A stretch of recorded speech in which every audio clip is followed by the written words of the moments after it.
Wuhan, un nom devenu synonyme des prémices de la pandémie de Covid-19.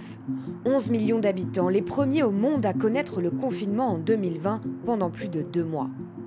Officiellement ici, 3869 personnes sont mortes du coronavirus. Selon certaines estimations, ce pourrait être jusqu'à 3 fois plus. 2 ans plus tard, aucun cas positif n'a été enregistré depuis des mois. Pour les Wuhanais, les jours sombres de la maladie sont déjà loin. La vie est paisible. L'épidémie ne recommence pas ici. Tout le monde respecte bien les règles.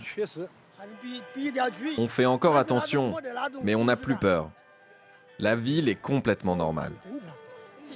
Wuhan est la ville la plus sûre maintenant. Wuhan est la vie des héros. Ses habitants sont des héros. Le courage, la solidarité, la victoire, c'est surtout de cela dont les habitants veulent se souvenir. Des thèmes qui inspirent les artistes. Yang Tian peint des scènes traditionnelles à la gloire des Wuhanais.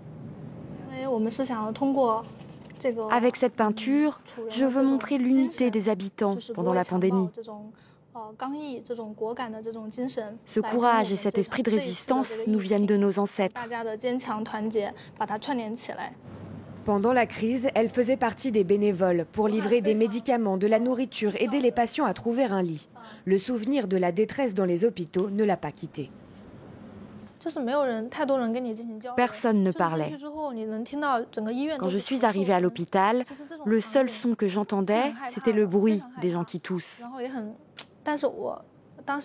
Cette scène m'a fait vraiment peur. J'avais envie de partir, mais j'ai choisi de rester. Le traumatisme reste, mais le discours officiel insiste sur la résilience. C'est le sujet de ce film.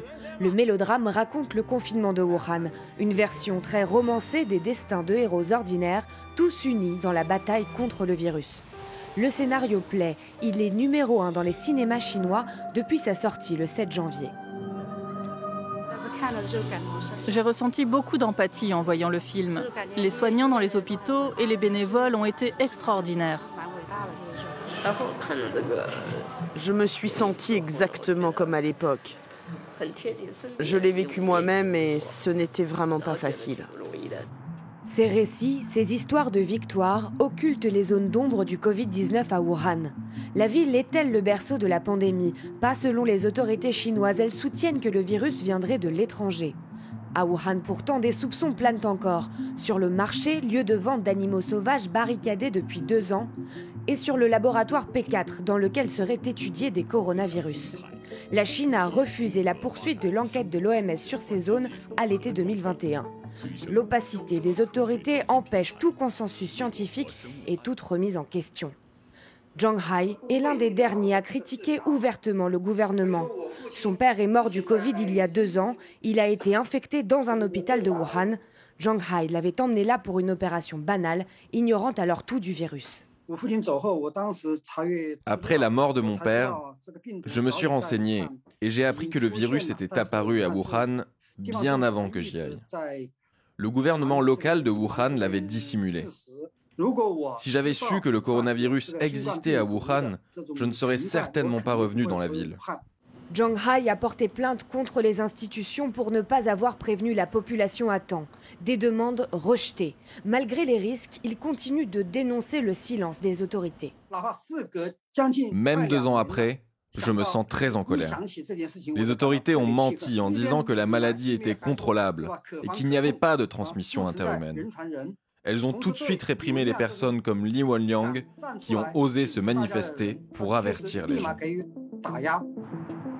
Li Wenliang, médecin, lanceur d'alerte devenu une icône. C'est l'un des premiers à signaler une mystérieuse pneumonie à Wuhan avant d'en mourir.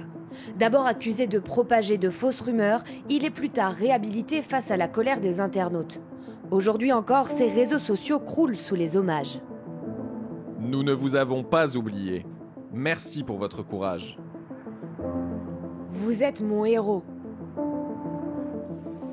Mais la plupart des lanceurs d'alerte de Wuhan n'ont pas été réhabilités.